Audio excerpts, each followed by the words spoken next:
Hello everyone, मैं मुकेश कुमार नए दुर्गापुर से मास्टरी कर रहे हैं। जो आज की जो हम अभी सेशन लेने वाले हैं वो 2026 और 2027 वाले बच्चे के लिए है जो जेई मेंस प्रिपरेशन 2026 में क्लिक कर रहे हैं या 2027 के लिए बच्चे जो प्रिपरेशन कर रहे हैं उनके लिए पूरा सेशन चल रहा है, चलेगा ठीक है। और जो अप्रैल में एग्जाम दे रहे हैं उनके लिए तो अलग से सेशन बन रहा है। अभी ऑर्गेनिक केमिस्ट्री का हो चुका है, इनऑर्गेनिक केमिस्ट्री का आपका मिल जाएगा। ये जो बैच चल रहा है इसके बताया कि 26 और 27 पर बच्चे हैं, उनको मैथमेटिक्स फिजिक्स केमिस्ट्री में क्या क्या करना है, ठीक है, कैसे प्रिपरेशन करना है कि आने वाले समय में आप अच्छे पर्सटाइल लाएं और जिससे कि आप अच्छे एनआईटी और आईआईटी तक का सफर कर सकें। आज की जो टॉपिक है इसी का हम बात करेंगे, पूरा डिटेल में बात करेंगे। थोड़ा सा वीडियो लॉन्ग जाएगा बट आपके लिए बना रहे हैं तो कुछ ठीक है मेहनत करिएगा। चलिए अब आगे बढ़ते हैं। मैथमेटिक्स का कुछ चीज देखते हैं, कुछ हम आपके लिए नोट किए हैं जो बात कर रहे हैं। तो कौन कौन से टॉपिक पढ़ना है, अच्छे से चैप्टर पढ़ना है आपको पूरा सेशन में, पूरी एग्जाम में बात करते हैं। तो पहले हम बात करते हैं जेईई मेंस के लिए फिजिक्स की बात करते हैं। फिजिक्स में ठीक है, PHYSICS ये होता है फिजिक्स का।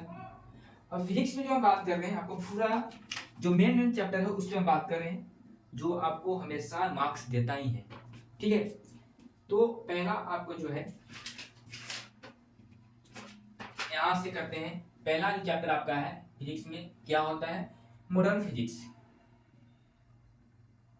मॉडर्न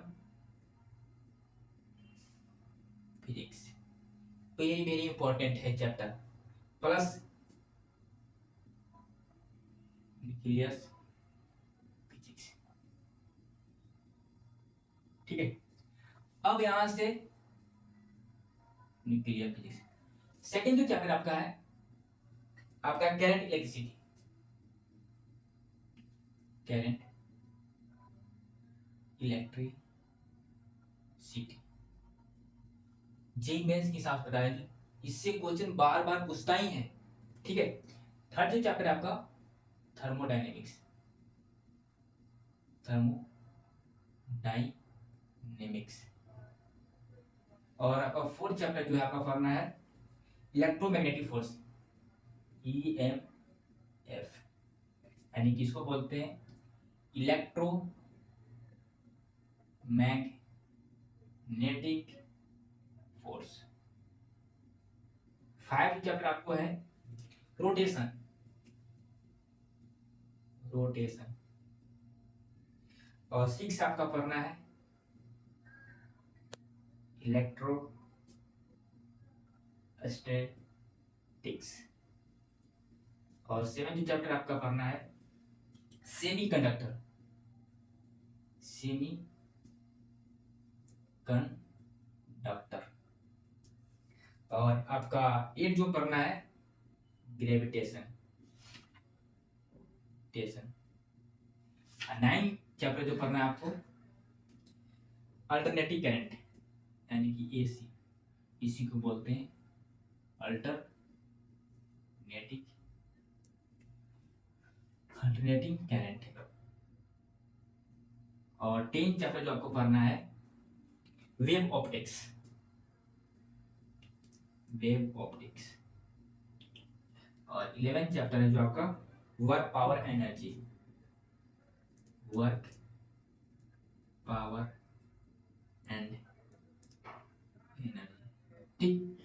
अब ये चैप्टर आपका है फिजिक्स के लिए बात करते हैं, वेरी वेरी इंपॉर्टेंट है जेईई मेंस के हिसाब से बात करते हैं तो, ठीक है। अब देखो इसमें अगर इतना कर लेता है तो तुम्हारा जेईई मेंस में श्योर है कि मार्क्स बहुत अच्छा बन जाएगा, ठीक। यानी कि कौन कौन सा, फर्स्ट में मॉडर्न फिजिक्स, सेकेंड में करंट इलेक्ट्रिसिटी, थर्ड में थर्मोडायनेमिक्स को अच्छे से करना है, फोर्थ में आपको EMF यानी कि इलेक्ट्रोमैग्नेटिक फोर्स को बहुत अच्छे से करना है। ऐसा नहीं कि केवल ऊपर ऊपर पढ़ लिए, ऐसा नहीं। सपोज दैट तुम अगर करंट इलेक्ट्रिसिटी उठा रहे हो उसको बहुत अच्छे से पहले उसका पूरा थ्योरी देखो, पार्ट थ्योरी पार्ट बहुत अच्छे से करो, फिर तुम बताया तुमको ही बताया फिर बताएंगे हम। अब उसके बाद EMF करो, उसके बाद रोटेशन, इलेक्ट्रोस्टैटिक्स, सेमीकंडक्टर, इलेक्ट्रोस्टैटिक और इलेक्ट्रिक करंट। यार 12th के लिए बहुत वेरी वेरी इंपॉर्टेंट चैप्टर है। उसके बाद सेमीकंडक्टर, ग्रेविटेशन, एसी यानी कि alternating current, wave optics, work, power, energy, इतना आप अच्छे से करना है। अब देखो ये जो पोर्शन आपका है ये 12th का है, ये जो आपका है 11th का है, ये भी जो आपका है 12th का पोर्शन है, ये है आपका 11th का पोर्शन, ये आपका है 12th का पोर्शन, ये भी आपका 12th का है, ये आपका 11th का पोर्शन है, ये भी आपका 11th का पोर्शन है, ये आपका 12th का पोर्शन है, और ये आपका 12th का पोर्शन है। अब बताओ 12th का कितना है, बताओ 12th का तुम्हारा जो पढ़ना है कितना, यहाँ से 2 2 3 4 5 6 7 चैप्टर केवल 12 का पढ़ना है। तो अब देखो तुमको इतना अच्छे से करना है, मोडर्न फिजिक्स को बहुत अच्छे से करना है, न्यूक्लियर फिजिक्स को पहले इसका बताते हैं कैसे करना है। पहले इसका थ्योरी पार्ट को बहुत अच्छे से करना है, थ्योरी पार्ट को बहुत अच्छे से करना है। उसके बाद क्वेश्चन को लगाना है, क्वेश्चन इजी क्वेश्चन पे लगाना है। उसके बाद थोड़ा सा हार्ड जाना है, क्वेश्चन हार्ड, थोड़ा सा हार्ड। उसके बाद पीवाईक्यू। अब देखो थ्योरी पार्ट के लिए जो पढ़ना है क्या पढ़ना होगा, थ्योरी पार्ट की जो आपकी थ्योरी पार्ट के लिए बुक जो पढ़ना है आपको कौन सा बुक करना है, एससी वर्मा सर का या प्लस एनसीईआरटी को अच्छे से करना है, ठीक है। थ्योरी पार्ट के लिए बता रहे हैं, क्वेश्चन प्रॉब्लम जो इजी के लिए बता रहे हैं एम करीम सर का बुक आता है, उसको भी अच्छे से कर लीजिए, फार्मूला बेस्ड रहेगा, ठीक है। ये जो बुक है उसको फार्मूला बेस्ड है। अब आते हैं हार्ड चैप्टर, अपने हार्ड क्वेश्चन करने के लिए। तो हार्ड क्वेश्चन करने के लिए क्या है, डीसी पांडे है, डीसी पांडे सर का बुक है, या ईरोडू का ले सकते हैं, ईरोडू का ले सकते हैं। तो मैं गेस्ट में सजेशन करूंगा डीसी पांडे सर का। उसके बाद पीवाईक्यू जो ऑनलाइन आपको अवेलेबल रहता ही है, ऑनलाइन सिस्टम अवेलेबल है। बस इस तरह से आपको करना है, यानी थ्योरी पार्ट के लिए एनसीईआरटी बुक या एससी वर्मा सर का, मैं सजेस्ट करूंगा दोनों बुक को, ठीक। क्वेश्चन इजी के लिए एम करीम सर का बुक, यानी कि इसमें फार्मूला बेस्ड होता है, एक फार्मूला है उसके बेस पे कम से कम 20 क्वेश्चन दिया हुआ है, एक फार्मूला है कम से कम 50 क्वेश्चन दिया हुआ है। तो इजी क्वेश्चन यानी एम करीम, फिर उसके बाद हार्ड यानी कि डीसी पांडे सर का बुक या इरोडू बुक यूज कर सकते हो, और फिर प्रीवियस ईयर। इतना अगर करते हो भाई फिजिक्स में तो गारंटी है कि आपका सिलेक्शन श्योर है, जेईई मेंस में 99% आपका फिजिक्स में श्योर है, ठीक है। जो बच्चे 26 का बैच क्या है, जो 26 दिन तक जाते हैं या 2027 में दे रहे हो, उनके लिए पूरा सिस्टम बता रहे हैं। तो फिजिक्स में आपको इतना अच्छे से करना है। उसके बाद फिर जो एक्स्ट्रा वो करते रहना, और टेस्ट सीरीज कंटिन्यू दो, टेस्ट सीरीज कंटिन्यू देते रहो, टेस्ट सीरीज कंटिन्यू। तो फिजिक्स का है, फिजिक्स का नोट्स कर लो, इतना बहुत अच्छे से पढ़ लेना है। इतना में अगर दिक्कत होता है तो फिर आप हमसे पूछ सकते हैं, कोई भी दिक्कत आप पूछ सकते हैं, आपको हम सजेस्ट करेंगे, ठीक है। अच्छा चलो आगे बढ़ते हैं, नेक्स्ट वीडियो इसको नोट कर जल्दी। चलो इसको नोट करने से पहले मिटा देते हैं।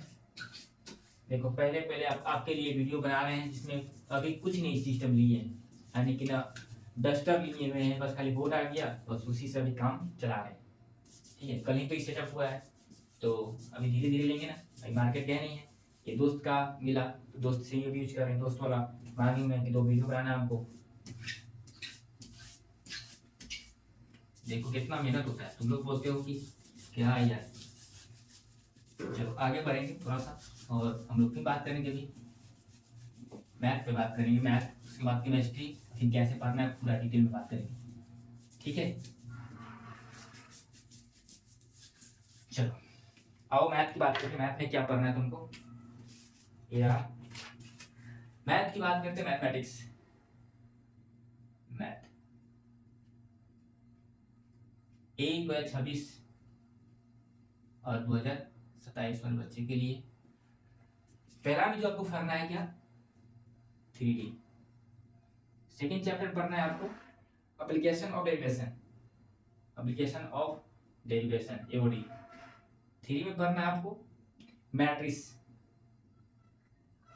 Matrices and determinant. 4th chapter जो पढ़ना है आपको कॉनिक सेक्शन।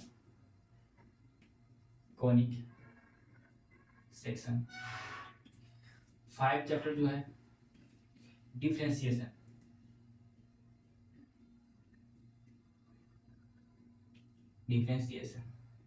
और 6th चैप्टर जो है डिफिनिट इंटीग्रल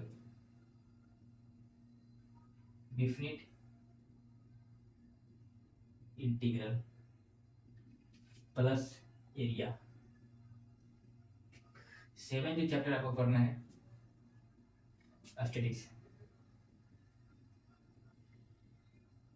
एस्थेटिक्स। और 8 चैप्टर जो पढ़ना है आपको हाइट एंड डिस्टेंस। और 9 चैप्टर जो पढ़ना है आपको सेट रिलेशन, जो अभी स्टार्ट करने वाले हैं, सेट एंड रिलेशन। और आपका 10 है जो मैथमेटिकल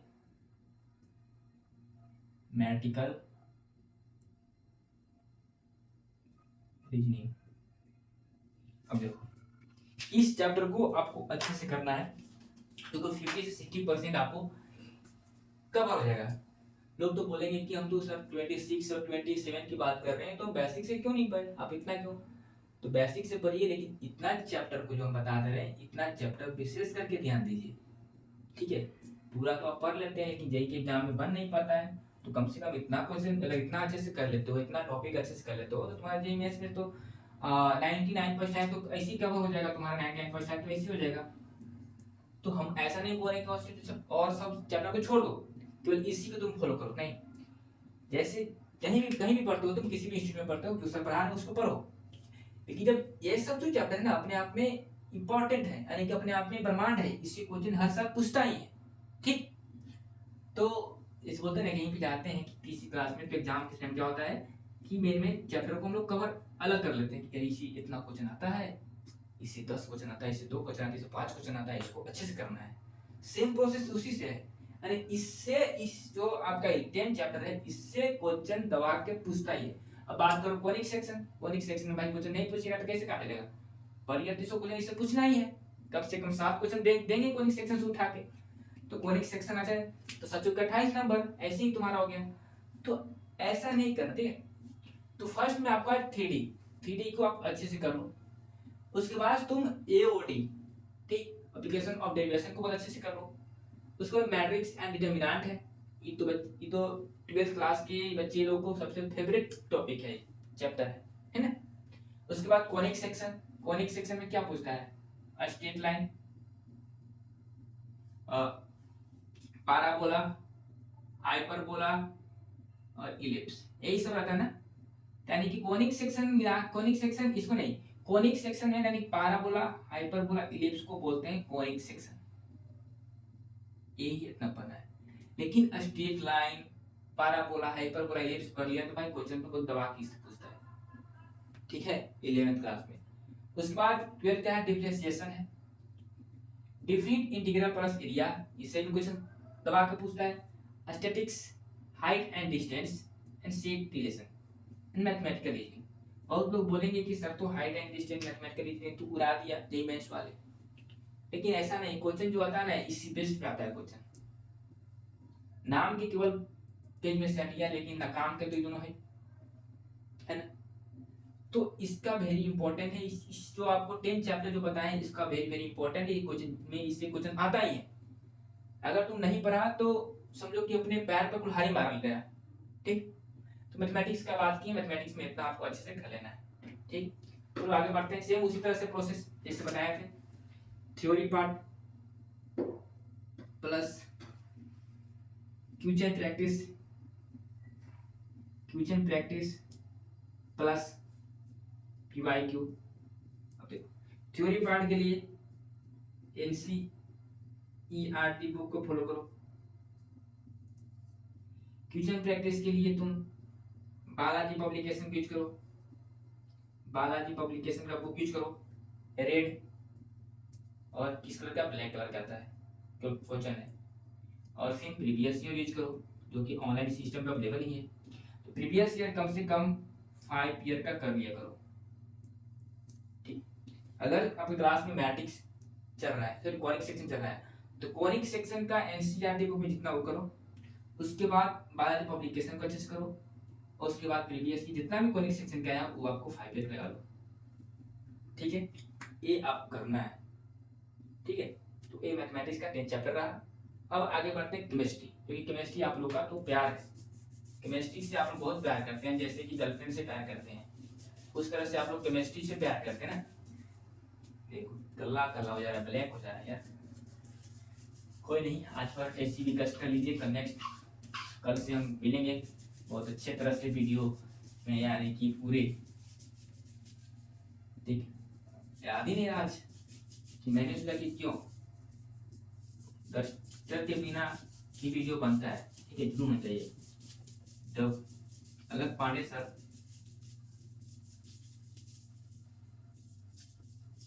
चलो आगे बढ़ो, एकदम गंदा हो गया। केमिस्ट्री, केमिस्ट्री का कुछ चीजें बता रहे हैं।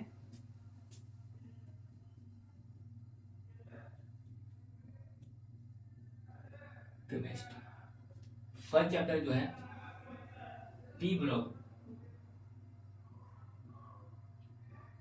एलिमेंट, सेकेंड है आपका कोऑर्डिनेशन केमिस्ट्री, थर्ड है आपका पढ़ना है GOC general organic chemistry, four hydrocarbon, hydrocarbon सब मैच करिएगा, बाहर से आवाज आ रहा है। 5 है आपका कार्बोनिलिक कंपाउंड, कार्बोनाइल कंपाउंड, और 6 में पढ़ना है आपको बायोमोलिक्यूल्स, बायोमोलिक्यूल्स। 7 में है आपका पॉलीमर्स, पॉलीमर्स। और 8 है आपका चैप्टर जो 8 है केमिकल बॉन्डिंग, केमिकल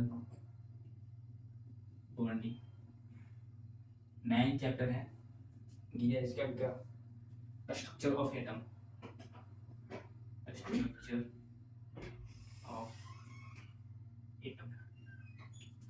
10 चैप्टर जो है आपका इक्विलिब्रियम, इक्विलिब्रियम। 11 जो है आपका electrochemistry, electrochemistry.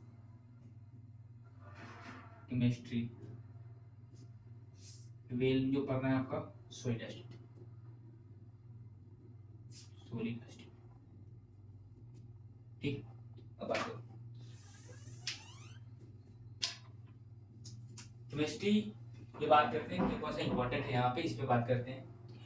P block element है वेरी वेरी इंपॉर्टेंट। अच्छा देखते हैं कैमरा अच्छा है कि नहीं।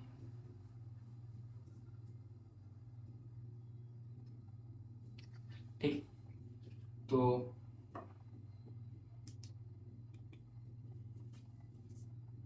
चलो sorry, P block elements second में पढ़ना है कोऑर्डिनेशन केमिस्ट्री। थर्ड आपका जीओसी है जनरल केमिस्ट्री, यानी इसी को बोलते हैं जनरल ऑर्गेनिक केमिस्ट्री। 4 में हाइड्रोकार्बन्स, 5 में पढ़ना है कार्बोनिलिक कंपाउंड्स, 6 में बायोमोलिक्यूल्स, 7 में पॉलीमर्स पढ़ना है, 8 में आपको केमिकल बॉन्डिंग, 9 में स्ट्रक्चर एटम, 10 इक्विलिब्रियम, 11 इलेक्ट्रोकेमिस्ट्री और 12 सॉलिड स्टेट। इस 12 चैप्टर को केमिस्ट्री में अच्छे से कर लो यार, आपको बल्ले बल्ले आपका यार जेई मेंस में सिलेक्शन से कोई नहीं रोकता है। ठीक है, जो रोकेगा तू था बता देना। ठीक, चलो इतना आपको अच्छे से करना है। ठीक, जेई मेंस में आपको जाने से रोक सकता है एनटीए नहीं, ऐसा कैसे, एनटी कैसे रोक देगा। तो आप इतना हो गया जाओ सब पढ़ के बना के आओ इन्हें। तो अब देखो यहाँ से कैसे पढ़ना है इसको। Theory part plus question plus PYQ. Theory part में जो पढ़ना है आपको किसी बुक से, एनसीईआरटी बुक को बहुत अच्छे से फॉलो करना है। और क्वेश्चन के लिए बालाजी पब्लिकेशन और पीवाईक्यू तो आपको ऑनलाइन मिलता है, और टेस्ट सीरीज इतना कंटिन्यू आप करना है। एनसीईआरटी बुक को अच्छे से करना है। पी ब्लॉक यानी कि इनऑर्गेनिक केमिस्ट्री का ये है, और ये भी केमिस्ट्री का है। Organic chemistry, inorganic chemistry, inorganic chemistry, organic chemistry, organic chemistry, organic chemistry, organic chemistry और इन केमिस्ट्री। केमिकल बॉन्डिंग यानी कि आपका physical chemistry, physical chemistry, physical chemistry, physical chemistry, physical chemistry. तो अब इस तरह से आपको इतना से आपको करना है, अच्छे से करना है केमिस्ट्री में, ठीक है। कहीं भी पढ़ते हो ये मैटर नहीं करता है, बस इसी चैप्टर को भेजने में ज़्यादा टाइम देना, क्योंकि इससे क्वेश्चन पूछता ही है हर साल, आपको अच्छे से क्वेश्चन पूछता है इससे, ठीक है। बाकी जो भी दिक्कत होता है हम आपको बताएंगे, आप हमसे कंटिन्यू बने रहिएगा और हमारे चैनल को शेयर सब्सक्राइब करिए, क्योंकि आपको एवरीडे आपको वीडियो मिलेगा ये सब, ठीक है। तो एक दिन हम वीडियो बनाएंगे टाइम पर, यानी कि टाइम कैसे मैनेजमेंट करना, उस पर वीडियो हम बनाएंगे, ठीक है। आज का था इतना ही, क्योंकि ज़्यादा लिखने के बाद वीडियो ज़्यादा लॉन्ग जाएगा तो इससे दिक्कत होगा। हम बात करेंगे कि कैसे प्रिपरेशन करना है, कैसे टाइम मैनेजमेंट करना है पूरे 2 ईयर, यानी कि 1 जो टारगेट है उनको 1 ईयर के लिए, जो फाउंडेशन है 2 ईयर के लिए कैसे टाइम मैनेजमेंट करना है, उस पर हम आपसे बात करेंगे पूरा बेसिक से, ठीक। आज की क्लास इतनी थी, आज की लेक्चर जो इतनी थी, जो कि आपके लिए वेरी वेरी इंपॉर्टेंट था। जो भी है आप शेयर सब्सक्राइब दबा करिए, ठीक है। और इतना आपको करना है, फिजिक्स केमिस्ट्री में बता चुके हैं आपको, तो आपको अच्छे से इतना कर लेना है। मेरे बारे में जाइए, मेरा नाम हुआ मिस्टर मुकेश कुमार, मुकेश कुमार मेरा नाम है, मुकेश कुमार। मैं अभी एमएससी जो कर रहे हैं एनआईटी दुर्गापुर से कर रहे हैं, ठीक है। एनआईटी दुर्गापुर डीजीपी, ठीक है, एनआईटी दुर्गापुर से कर रहे हैं। अब मैंने पहले, ठीक है, मेरे पास एक्सपीरियंस है इस सब के बारे में, यानी कि इस तरह से गाइडेंस के बारे में। तो इस बार रिजल्ट कुछ हुआ है मेरे चैनल से, जो आपको देखने को मिलेगा अप्रैल में। इस बार भी हुआ है, लेकिन अप्रैल में लोग अटेम्प्ट कर रहे हैं, तो बोल रहे हैं कि थोड़ा और बेस्ट हम रिजल्ट आएंगे, तभी आप पब्लिकेशन करिएगा और हमें लाइव लीजिएगा। तो मेरा इस बार भी चांस एक अच्छा खासा मेरे चैनल से रिजल्ट आने वाली है, ठीक है। तो मेरे बारे में रहा एमएस मैथमेटिक्स एनआईटी दुर्गापुर से मुकेश कुमार, जो मैं बिहार से प्रॉपर रहने वाले हैं, बिहार के रहने वाले, बिहार से प्रॉपर रहने वाले हैं, ठीक है। पटना तो जानती हूँ, पटना जेई का हब है, सेकंड फर्स्ट हब है पटना। अगर आईआईटी जेई नीट का हब अगर फर्स्ट है तो कोटा है, तो सेकंड जो हब एजुकेशन का सबसे बड़ा हब है अगर आईआईटी जेई के लिए, तो एनआईटी पटना है, सॉरी पटना में पटना है, ठीक। अगर फर्स्ट एजुकेशन यानी कि आईआईटी जेई नीट के लिए हब है एजुकेशन हब कोटा, और सेकंड जो है जेई और नीट का जो एजुकेशन हब है पटना है, तो पटना वाले भैया हम हैं, ठीक। ये रहा आज की चैनल, आज की पूरा कंसेप्ट। इसके बाद मिलेंगे नेक्स्ट वीडियो में। Thank you all of you, share subscribe दबा के करो, ठीक है, नहीं तो फिर समझ लेना। चलो आज की क्लास इतने, फिर मिलेंगे नेक्स्ट वीडियो में। Thank you.